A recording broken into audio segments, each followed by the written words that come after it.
기업을 운영하던, 작은 카페를 운영하던 모든 경영자들의 목표는 수익 창출 혹은 매출 증대가 가장 기본적인 목표일 것입니다.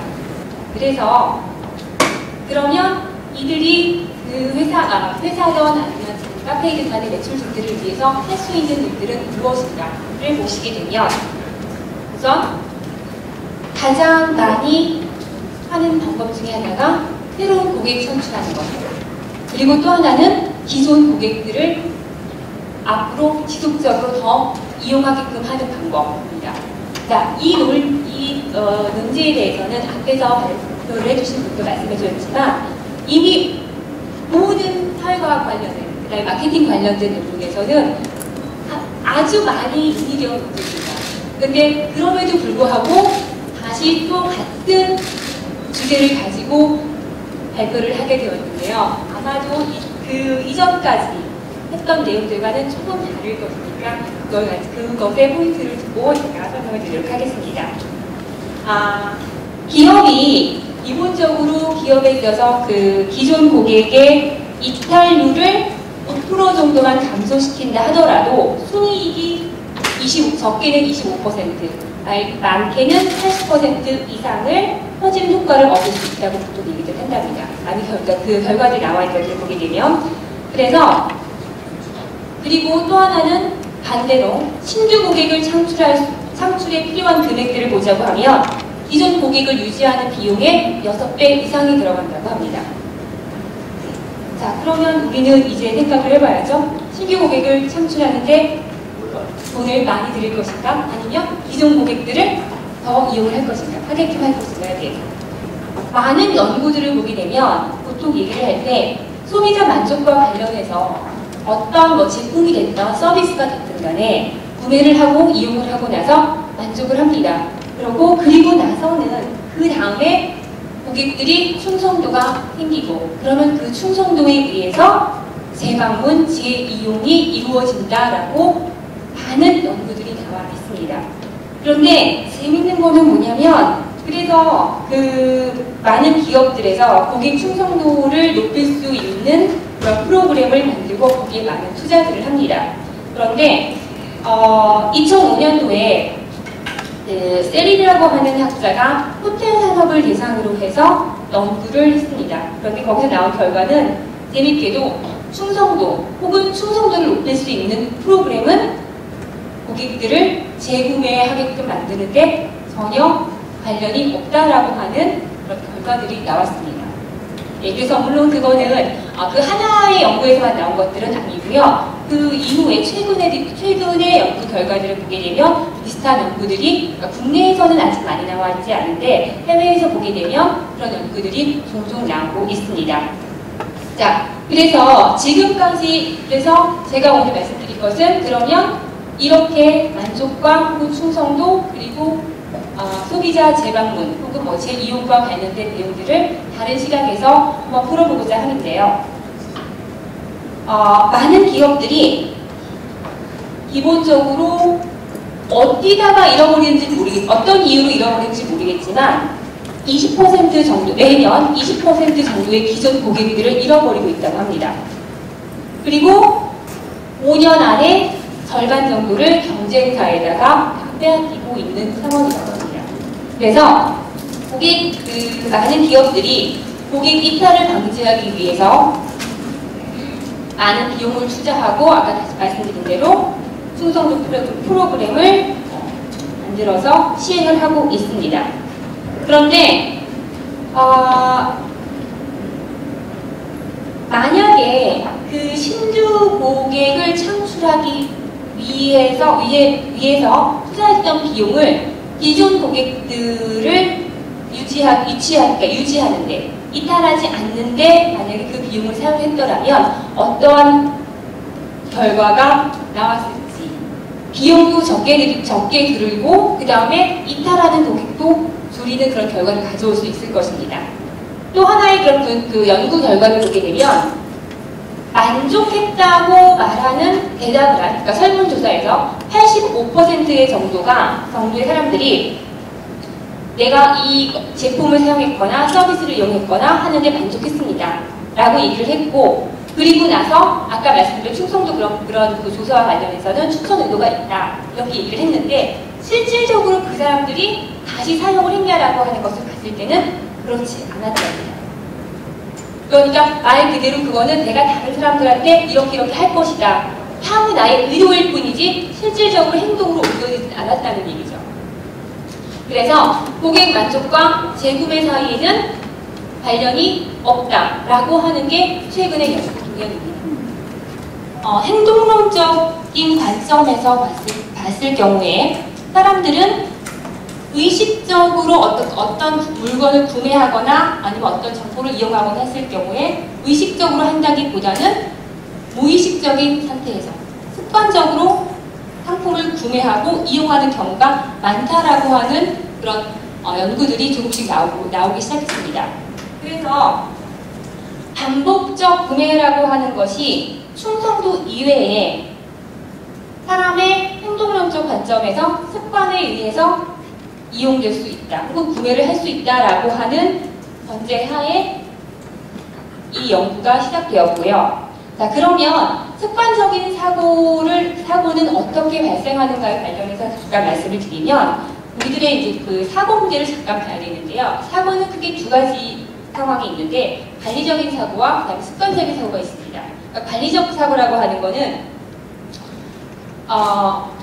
정보를 인식하고 저장하고 그 다음에 재생을 가능하게 하는 형태로서 어떤 정보를 처리할 때 논리적으로 문제를 해결하는 사고 방식입니다. 그러니까 내가 물건을 처음 구매할 때는 관리적인 사고가 발생을 합니다.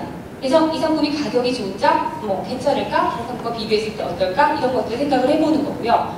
그리고 나서 그 다음번에는 이게 습관적인 사고가 형성이 되는데 이거는 과거의 경험으로부터 형성되는 것입니다. 그러니까 관리적인 사고에 의해서 이게 괜찮을까? 라고 그런 생각을 가지고 상품을 구매했는데 괜찮아요. 그러면 그 다음에도 또 구매를 해보는 거예요. 그러니까 그런 측면에서 과거의 몇 번의 경험에 의해서 형성되고 현재 그것에 의해서 나의 행동이 좌우되는 경우를 습관적인 사고라고 얘기를 합니다. 그래서 습관적인 사고는 이미 관리적 사고에 의해서 처리된 정보를 가지고 내가 무의식적으로 하는 행동을 얘기를 합니다. 커피 전문점의 이용 경험에 관련해서는요. 이번 연구는 이렇게 진행이 되었습니다. 우선 첫 번째, 이용 경험을 커피 상품 품질과 서비스, 이용 환경, 가격 공정성이라고 하는 것을 두었고요. 이것들이 고객 만족에 영향을 미치고, 그다음에 고객 만족은 태도적인 충성도, 습관적인 구매에 영향을 각각 미치며, 그다음 태도적인 충성도와 습관적인 구매는 반복적인 구매에 영향을 미친다라고 하는 전제하에 이런 가설을 세워놓고 연구가 시작되었습니다. 자, 우선 표본을 보시면 저희가 530부 정도를 배포를 했고요. 유효 표본은 475부 정도를 취득을 했는데 그 중에서 일주일에 최소한 같은 커피 전문점을 2회 이상 이용하는 사람들을 선별을 했습니다. 그래서 그 인원이 최종 305명이었고요. 자, 같이 가는 사람들은 가장 많은 비중을 차지했던 것이 친구나 선후배. 그 다음에 1인당 평균 지출액은 5,000원 미만이 가장 많았고 8,000원 미만.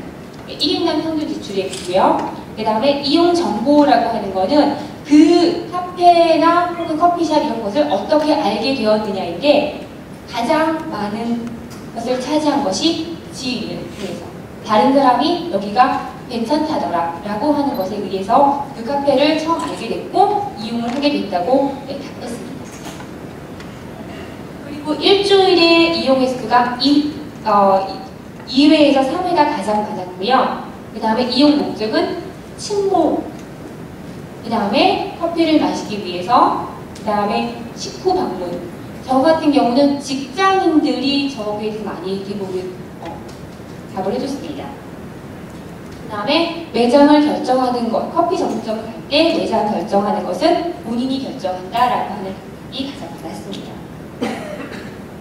자, 커피점을 선택하는 요인 보실까요? 가장 많은 부분을 차지했던 것이 역시 커피 맛이었고요. 그 다음에 매장 분위기, 그 다음에 접근의 편리성, 가격 이런 부분들이 있어요. 물론 이거에 답해준 사람들을 자세히는 결과를 가지고 나오지 않았지만 접근의 편리성 같은 경우나 아니면 가격적인 면 이 부분에 있어서 특히 접근 편리성은 직장인들이 가장 많이 접을 했던 걸로 기억을 하고 있습니다. 그래서 어떻게 보면 아까 말했던 식후에 커피를 마시러 간다라는 것과 같이 연결되어 있습니다. 자, 그러면 단어를 보게 되면 아까 처음 말씀드렸던 커피 전문점의 이용 경험, 서비스 품질, 그러니까 종사원들과 관련된 것들, 그 다음에 실내 환경, 그 다음에 커피 맛, 기타 등 이런 것들은 고객 만족에 긍정적인 영향을 미쳤습니다. 그런데 그 중에서 서비스 품질은 그렇지 않은 부정적인 답이 나왔어요. 그거는 그래서 생각을 해봤거든요. 근데 이거 같은 경우는 보니까 저희가 답은 로스터리 카페와 그 다음에 프랜차이즈 카페를 구분을 하지는 않았었어요. 근데 대부분 답을 해주신 분들이 프랜차이즈 커피 전문점을 많이 이용하시는 분들이었어요. 그러다 보니까 서비스가 종사원들과 관련된 서비스적인 측면은 어느 정도 비슷하지 않나, 차이가 많이 없지 않나라는 생각, 그런 결론을 가져왔고요. 그래서 종사원들과 관련된 서비스 품질면은 고객 만족에 그렇게 큰 영향을 미치지 않았습니다. 그리고 두 번째, 만족이 충성도에 영향을 미치고, 그 다음에 또 고객 만족은 습관적 구매에 영향을 미치고, 충성도와 습관적 구매는 반복적 구매에 영향을 미친다라고 하는 것은 모두 다 채택되었습니다. 다시 얘기하면 습관적으로 커피 전문점을 결론적으로 얘기하면 습관적으로 커피 전문점을 이용한다는 얘기입니다. 그래서 이거를 다시 한번 확인을 해봤는데요. 역시 저 위에 보시면 빨간색 화살표를 좀 봐주세요. 자, 반복적 구매에 영향을 미치는 것이 모두 다 가설이 채택되었는데 그래도 역시 만족과 충성도가 조금 더 습관적인 구매보다는 반복적 구매에 더 큰 영향을 미치고 있었어요. 이제 결론을 말씀드리면 결국 충성도도 여전히 그러니까 반복적 구매에 영향을 미치고 있지만 이 논문에 있어서 이제까지 논문과 다른 차이점이라고 하나 말씀드릴 수 있는 것은 습관적으로 카페를 이용할 수 있다는 겁니다.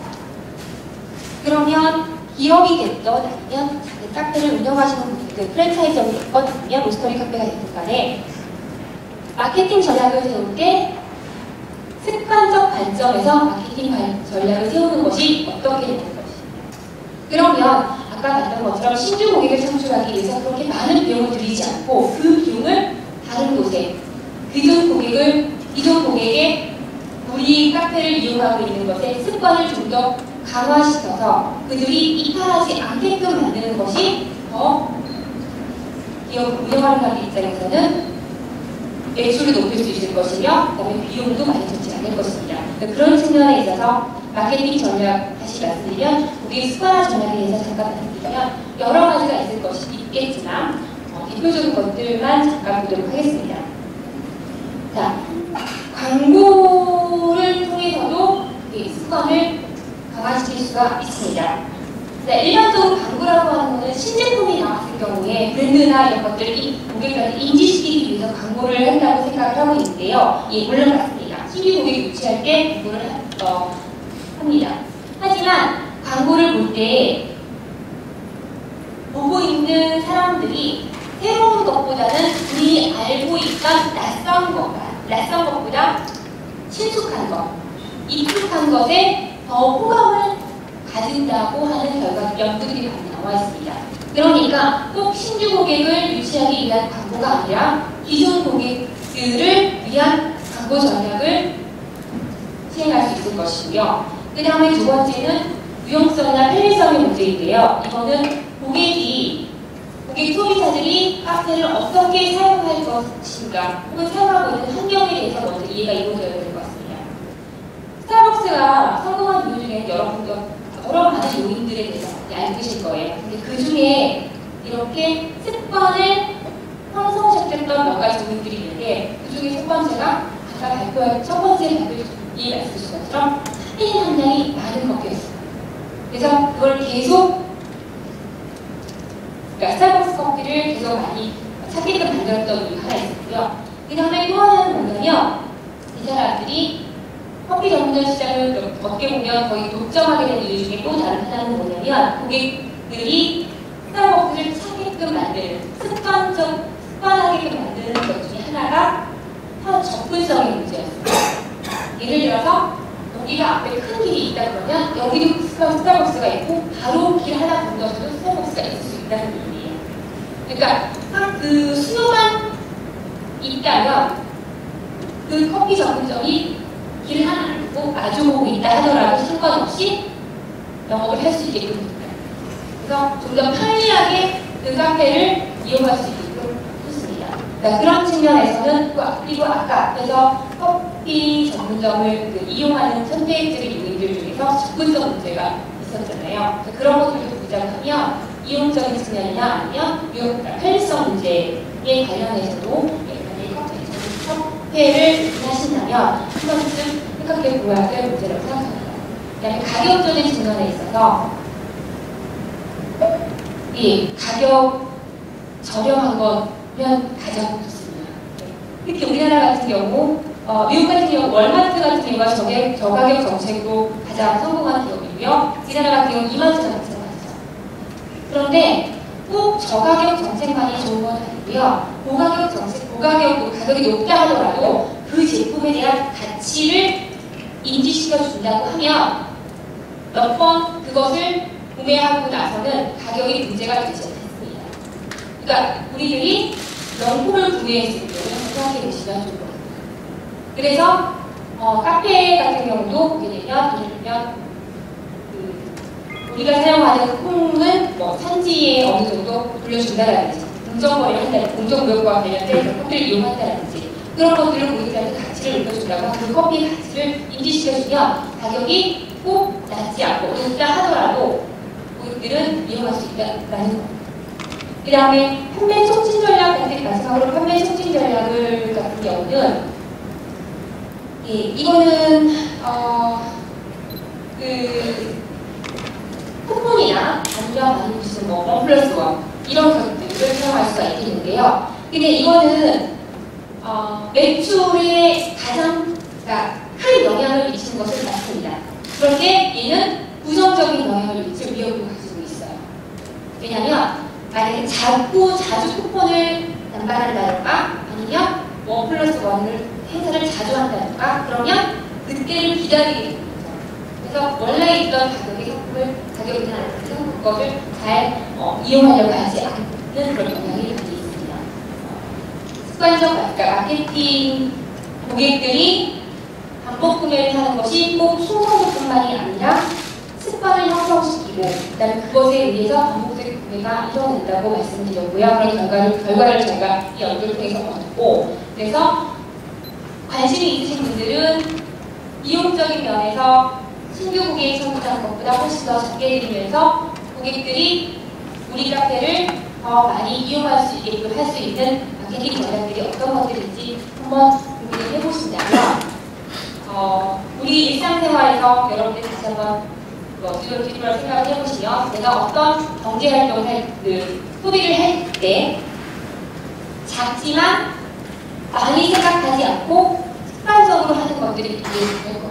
그러니까 그런 측면에서도 커피 전문점을 이용하는 그렇게 지금 우리나라 같은 경우 다른 나라에 비해서 엊그저께 보니까 커피 구매에 지출하는 비용이 줄었다라고 하는 뉴스가 어제 그저께인가 제가 본 것 같아요. 네.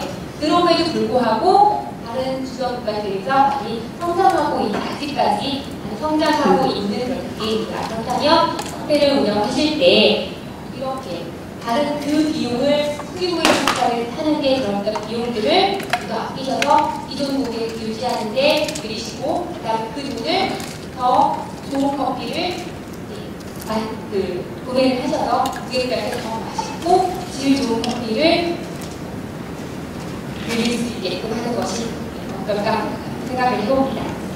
감사합니다. 여기서 마치겠습니다. 감사합니다.